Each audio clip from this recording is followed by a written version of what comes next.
So hi! Welcome and welcome back to my YouTube channel, and for today's tutorial, ituturo ko sa inyo kung paano nga ba mag-register ng SURF4ALL 249 sa ating Globe SIM.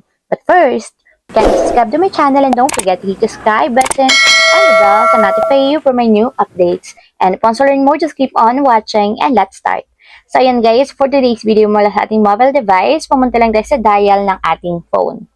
And dito guys, sa dial lang natin is *143, number sign or hashtag, and then call.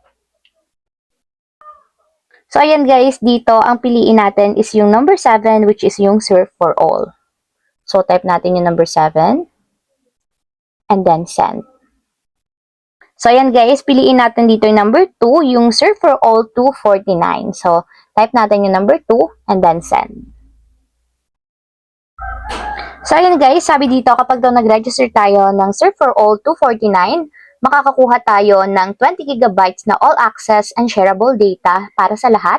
Valid na yan guys for 7 days for only 249 pesos. Plus, bukod pa doon, makaka-earn tayo ng 4 reward points kapag nag-register tayo ng ating SURF4ALL. So, para ma-register guys, type natin yung number 1 to subscribe and then send.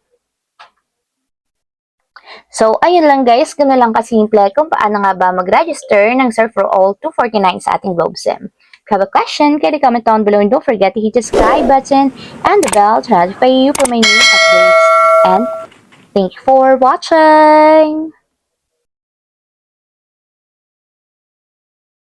Living life, every day, late at night, not okay.